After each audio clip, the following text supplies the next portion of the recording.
All right, get ready, because today we're Yeah. going deep on something super important for fertility. Yeah, the endometrial compartment. Most people haven't even heard of it. Right. But if you are trying to get pregnant Or you just, or just curious about reproductive health, yeah. you've got to understand this. It's a key piece of the puzzle. Really is. It's fascinating, too. Oh, for sure. Think of the endometrium like, Okay. like the soil in a garden. Oh, I like that. It's that inner lining of the uterus where the embryo Mm. needs to implant. It needs to, Take root. yeah, take root and grow. I love that visual. And it's not just static either. Oh, right, it changes. It changes throughout your cycle, getting thicker, Yeah, enriched with all the nutrients to support a pregnancy. wow. So at the cellular level, what's actually happening to make this garden bed so special? Good question. So the endometrium, it actually has two main layers Okay. that kind of work together. Yeah. First, you've got the epithelial layer. So that's the surface, the very top layer. So that's what the embryo actually touches. Exactly. And it releases all kinds of nutrients. Oh, wow. It's almost like a welcome mat. yeah, a welcome feast for the embryo. I love it. Okay, so what about the layer underneath? That's called the stromal compartment. Okay. That's more like the backbone. Oh, interesting. It controls blood flow, makes sure inflammation is in check, Right. and basically creates the right environment for implantation.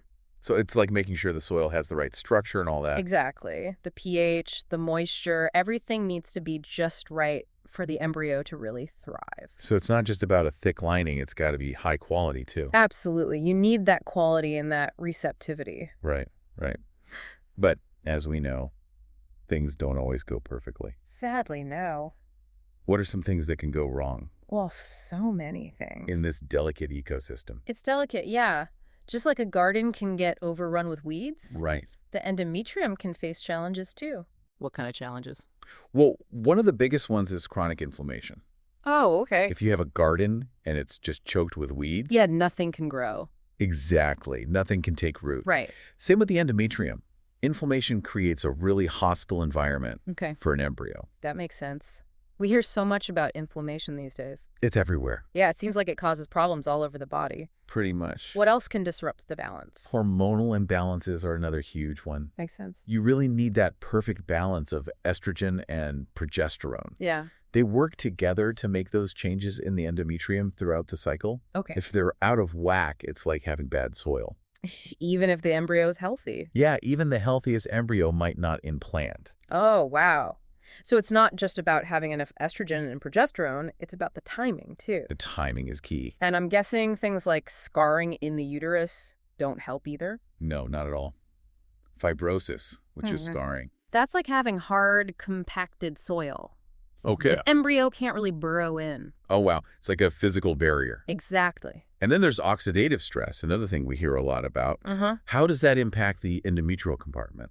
Oxidative stress, think of it like too much sun. Okay. Scorching those little seedlings. Damaging them. Yeah, it damages the cells in the endometrium, Oh, no. harms their DNA, disrupts their function. It's a lot harder to get pregnant. Basically, it creates an environment where an embryo can't thrive. So it's like all these things, Yeah. inflammation, hormone imbalances, scarring, oxidative stress, Yeah. they can all add up to make the soil less fertile.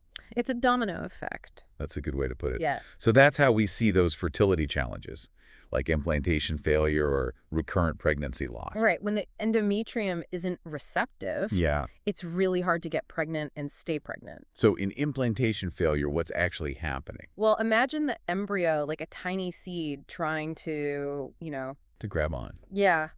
trying to find a place to attach to the lining. Okay. But in implantation failure, it just can't get a good grip. It can't attach securely. Or the lining itself might not be sending the right signals Oh, interesting. to encourage implantation. So even if it could attach It might not get the message to, to stay and grow. Wow. And what about early pregnancy loss? So even if the embryo does implant, Yeah. it needs that healthy environment to keep developing. Okay. If the endometrium isn't healthy, Yeah. it can't provide the nutrients. Like the blood flow. Yeah, all the things the embryo needs to grow. So the pregnancy doesn't continue. Exactly. This is all really painting a clear picture. The health of the endometrial compartment is absolutely crucial for a successful pregnancy. Absolutely. It's the foundation. But what if someone has been diagnosed with one of these issues? Is there anything they can do to improve the health of their endometrium? That's the good news. Oh, good. There are things we can do. We can nurture this garden, so to speak, I like that. and enhance its receptivity. Okay, so how do we do that? That's where things get really interesting. We're going to talk about acupuncture and herbal medicine. Ooh, I love those. These therapies have been shown to have a huge impact on endometrial health. I'm fascinated by both of those. Me too. I think a lot of people are curious about them. Yeah, and I'm really interested to hear about the science behind them. Well, let's start with acupuncture. Okay. You know, it might seem strange that something as simple as sticking needles in your skin Yeah. could actually influence something as complex as the endometrium, Right. but more and more evidence is showing that it can. That's so interesting. So how does it actually work? Well, it works on several levels. Okay. First, it can help reduce that inflammation we were talking about by basically calming down the immune system. Okay, so the immune system's not attacking the endometrium. Exactly. It creates a much more peaceful environment. Ooh, I like that. In the uterus. So the endometrium can do its thing. Yeah, it gives it a chance to flourish. And it improves blood flow too, right? Right. We talked about how important blood flow is for delivering nutrients to the endometrium. It's like giving that garden a good watering. Exactly. Can acupuncture also help regulate hormones like estrogen and progesterone? You'd be surprised. Really? It can. It stimulates the release of certain neurotransmitters, Okay. like endorphins and serotonin. Oh, yeah, I've heard of those. And those neurotransmitters can affect the hypothalamic pituitary ovarian axis. It's a mouthful. It is. It's a mouthful. Yeah. But it's basically the control center for hormone production. Oh, wow. So acupuncture can actually influence that. It can. That's amazing. And what about stress? I know stress can impact fertility. Definitely. Stress is a big one. Does acupuncture help with that? It does. It's been shown to lower levels of those stress hormones. Like cortisol? Like cortisol, yeah. And cortisol can mess with that delicate hormonal balance that we need for a healthy endometrium. So it calms things down. It does. It activates the parasympathetic nervous system, Yeah. which is responsible for rest and relaxation. Oh, that's nice. So it creates a calmer environment overall. Exactly. And that supports reproductive health. Wow. I'm really starting to see how acupuncture can make a difference. It's powerful stuff. But is there actual research to back this up? Oh, there is. There's a growing body of research. Oh, good. One study found that acupuncture actually increased endometrial thickness Oh, wow. and blood flow in women undergoing IVF, Really? which are both really important Yeah. for endometrial receptivity. So it's not just about feeling good, it's actually creating those changes in the body. It's about real, measurable results. That's incredible. So acupuncture isn't the only natural therapy that can help? Nope. There's also traditional Chinese herbal medicine. Oh, I love herbs. Me too. It's Yeah. another layer of support for this delicate ecosystem. So how can herbs help? Think of herbal medicine like providing really targeted nutrients to the endometrium. Oh, okay. So like working with a master gardener to create the perfect soil blend. I love that. No. So what kind of soil amendments are we talking about here? Well, first of all, traditional Chinese herbs are amazing for balancing hormones. Oh, like we were talking about with acupuncture. Exactly. They can help regulate estrogen and progesterone. There's like a natural way to support hormone balance. Exactly. It's working with your body. And I know it takes time for herbs to work. Right. It's not a quick fix. It's a more gradual approach. You mentioned earlier that some herbs can help with tissue repair and regeneration. Yes. They can nourish the blood Okay. and support the regrowth of healthy endometrial tissue. So they help rebuild the endometrium? They can. That's fascinating. What are some examples of those herbs? One is dengui, Okay. also called Angelica sinensis. Angelica sinensis, all right. It's been used in traditional Chinese medicine for centuries. Wow. To notify the blood and improve circulation. Okay. And that helps the endometrium. Yes, it does. And what about inflammation? Of course. Herbs are great for addressing inflammation. Okay. One that's commonly used is bai shao, Okay. or white peony root. White peony, I've heard of that one. It cools the blood and clears heat. So it calms things down. Exactly. Sounds like herbs and acupuncture can work together really well to support a healthy pregnancy. Absolutely. They complement each other beautifully. Is there research on herbal medicine for endometrial health? Definitely. Yeah. Studies have shown that specific herbal treatments can regulate immune responses Oh, wow. and support hormone balance, Okay. especially for women with endometriosis and other inflammatory conditions. So there's evidence to support this. There is. It's exciting to see how powerful nature can be. It really is. Yeah. But with so many different herbs, how do you know which ones to use? That's where a qualified traditional Chinese medicine practitioner comes in. Makes sense. They can create a personalized formula for you. So it's not one size fits all. Definitely not. It's about understanding the individual's needs. And finding that right combination of herbs. Exactly. To create balance and promote optimal health. I'm really excited to learn more about acupuncture and herbal medicine Me too. and how they can be used to support endometrial health and fertility. It's an exciting field. Let's dig into some specific research studies. Yes, let's do that. And talk about how these therapies are being used in modern fertility treatments. Sounds good to me. We've talked about the science behind acupuncture and how it impacts things like blood flow and inflammation. Right. But are there specific acupuncture points that are especially effective for endometrial health? Oh, yeah, definitely. Traditional Chinese medicine has used acupuncture for fertility challenges for a long time. Okay. And there are some key points that we often use for endometrial health. I'm curious about that. Can you give us some examples? Sure. So one important point is called Zigong, Okay. which translates to uterus. Makes sense. It's located on the lower abdomen, Okay. and it's believed to directly stimulate blood flow and energy to the uterus. So they were pretty literal with the name. Yeah, they were. What Yeah. about other points? Yeah, there are other points that are commonly used. Yeah, Sanyin Jiao, Sanyin Jiao. or spleen 6. Okay. It's on the inner leg, just above the ankle bone, Okay. and it's known for regulating hormones and promoting blood circulation. So that helps create that hormonal harmony, Exactly. which we were talking about earlier. Yeah. That's so important for endometrial receptivity. It is. Yeah, and there are others like Ren 4 and Ren 6, Okay. which are along the midline of the abdomen, and those strengthen the energy of the uterus and promote overall reproductive health. It's fascinating how specific these points are It is, yeah. and how they connect to different reproductive functions. Uh-huh. It seems like you really need to individualize the approach, though. Oh, absolutely. Mm. A skilled acupuncturist will look at your medical history, do a thorough assessment to That's what's figure out which points are best for you. So you're not just sticking needles in the Well, same yeah. place for everyone. No. It's tailored to your specific needs. That's what I love about traditional Chinese medicine. Me too. It's so holistic and individual. It really is. Now, let's talk more about herbal medicine. Okay. You mentioned that certain herbs can be natural hormone regulators. Can Yeah. you tell me more about that? Yeah, so herbs can support hormonal balance by working with that hypothalamic pituitary ovarian axis, Okay. which, is that control center for hormone production. Right. And some herbs act like estrogen, Wow. others act like progesterone. So it's not like you're just taking hormones. Right. You're helping your body produce them in a balanced way. Exactly. And I know herbal medicine isn't a quick fix. No, it's not. It Yeah. takes time for the herbs to do their thing. That makes sense. It's more gradual than Yeah. taking hormones. It is. And it's important to work with someone who knows what they're doing Oh, absolutely. A qualified herbalist is essential.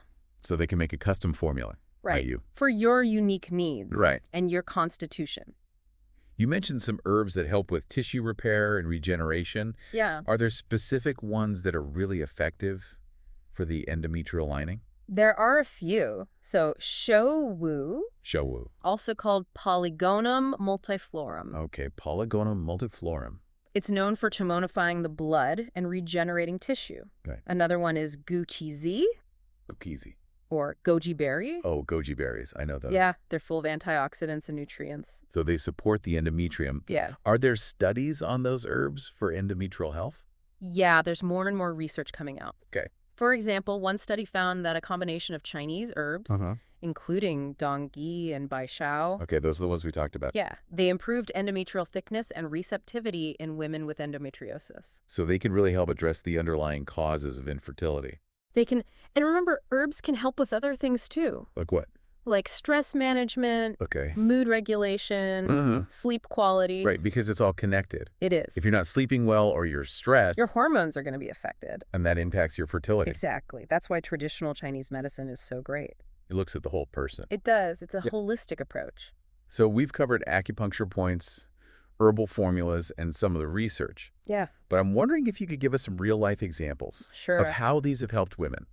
Of course, I've worked with so many women who've benefited from these therapies. Okay. For instance, I had a patient who had recurrent pregnancy loss Okay. because of a thin endometrial lining. Oh, wow. We worked together for a few months using acupuncture and herbs, Okay. and she was so happy when she finally got pregnant Oh, that's great. and had a healthy baby. That's a wonderful story. It is. It shows how powerful these therapies can be and how important that holistic approach is.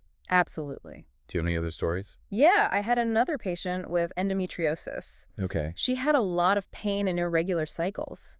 Oh, that's tough. It is. Yeah, And she didn't want to do IVF because of the side effects from the meds. I can understand that. So we focused on reducing inflammation and pain with acupuncture and herbs. Okay. And her symptoms improved so much. Right. She was amazed. And then she decided to try IVF. Okay. And she got pregnant on the first try. Wow, that's amazing. It was. So acupuncture and herbs can really support conventional treatments like IVF. They can help make a more receptive environment for implantation Okay. and reduce those side effects from the medication and just support your well-being. Throughout the whole journey. Exactly. It's important to remember that this isn't just for women struggling with infertility. No. It can help anyone who wants to improve their reproductive health Absolutely. It's never too early to start thinking about this. and taking steps to support your fertility. Right. Whether you're actively trying to conceive or not. So where do we go from here? Well, the biggest takeaway is that there's hope. Yeah. There are things you can do to take control of your fertility. Yeah. It can feel overwhelming when you're dealing with fertility issues. It can. But it sounds like understanding the endometrial compartment is a good place to start. Yeah, definitely. Understanding this really intricate ecosystem can really empower you to make good decisions. About your health. Yeah, about your health and your fertility journey. And what I find really exciting is that, Yeah, we don't have to just stick with conventional medicine. right? We have these amazing natural therapies We do like that. acupuncture and herbal medicine Yeah. that offer evidence-based ways to support the endometrium. It's incredible. I'm always amazed at the power of these ancient therapies. Mhm. You know, they've been used for centuries Wow. to address fertility issues. Huh. And now science is finally validating them. With research. With research, exactly. It's like ancient wisdom and modern science coming together I love that. It's a beautiful convergence. to help us unlock our fertility potential. Yeah, it really is. And it's not just about treating specific conditions. Right. It's about taking that holistic approach It is. to fertility. That whole body approach. Yeah, looking at everything. Exactly. Because you could have the healthiest endometrium in the world, Right. but if you're not sleeping Yeah. or you're super stressed, It's going to affect everything. it's going to impact your The fertility. body is so interconnected. It really is. All those systems. Our hormones, our immune system, our emotions, Everything. it all plays a role. In our reproductive health, for sure. So it's not just about focusing on one thing. Right. It's about creating that fertile ground within us, I love that. both physically and emotionally. It's about cultivating balance Yes, and well-being. in all areas of our lives. And that supports our fertility. It's about taking back our power It is. and really taking an active role in our fertility journey. I couldn't agree more.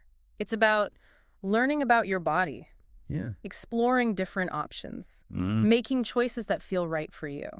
This has been a fascinating deep dive It has. into the world of the endometrial compartment. Yeah. Is there anything else you want to leave our listeners with? Just to stay curious. Okay. Keep learning. Keep asking questions. Yeah. Keep exploring different approaches. Because you're not alone in this. You are not. There's a whole community out there. And there are resources to help. Absolutely. Thanks for joining us on this deep dive. Yes, thank you so much for all this information. It's been my pleasure. Until next time. Keep exploring, keep learning. And keep nurturing your potential. See you next time.